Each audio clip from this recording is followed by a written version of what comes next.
दोज़ख में कैसे जाएगी उम्मत रसूल की। बट शेर नाच का पेश कदम लफ्ज समझ में अचन तो सुभान अल्लाह जरूर चाहिए जो आशिक शाद फरमाए काबिल तवज्जो। हाँ सकुल एबदारन जो सहारो बेसहारन जो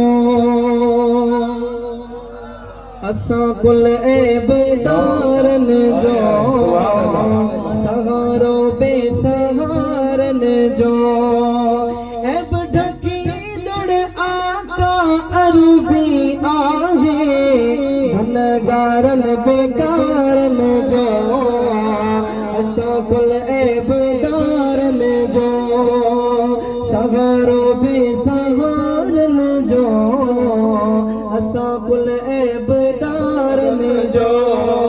तो सुभान अल्लाह ये ना दिल खोले जो सुभान अल्लाह। आशिक छात्र और मैं काबिल तवज्जो हित हुत गामी हरदम आगे हसन हुसैन जो नाना सुभान अल्लाह वल्लह योती अन कासिम जो आहे कुशादो खजानो वल्लह योती अन कासिम जो आगे कुशादो खजानो के मठी जाए मठ दरगन का भलायो कम थी वो हजारन जो असा कुल एबदारन जो सहारो बेसहारन जो असा कुल एबदारन जो। जो सुभान अल्लाह ये ना मौज आशिक मौज महफिल में उठा दिल खोले जो सुभान अल्लाह। बड़ी आशिक उन्हनि जे लाइ शेर पेश करे जेके मऊ को झलिंदा त अल्लाह वारनि नवन जो आशिक छा तो फरमाए हित ज झलिन था हशर दिहाड़े भजंदा नबी दे शिरक कुफर सब विसरी में दुन भजंदा हलंदा नबी दे शिरक कुफर सब विसरी में दुन भजंदा हलंदा नबी दे हाज की शेख जी फतवा हणन था सुनिया ते कोई चाथी दो गदारन जो असा कुल एबदारन जो सहारो बेसहारन जो असा कुल एबदारन जो। डरे जो सुभान अल्लाह।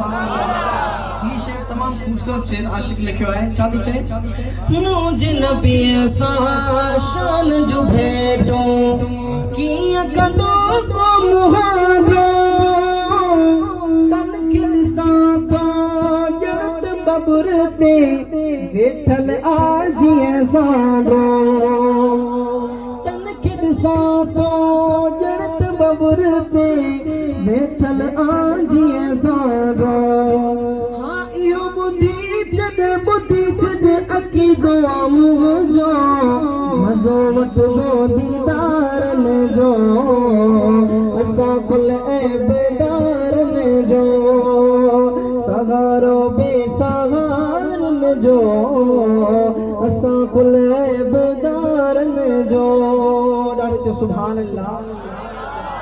क़यामत में कमज़ोरन सां गॾु हूंदो मदीने वारा सब ॾिसंदा महबूबन सां करी बख्श मशहूरी नज़ारा सब ॾिसंदा महबूबन सां करी बख्श मशहूरी नज़ारा।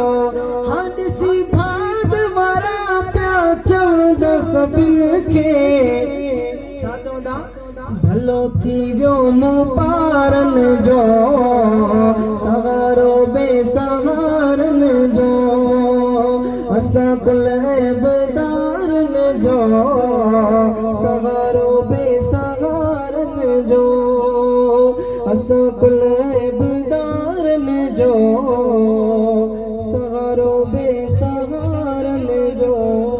सुभान अल्लाह।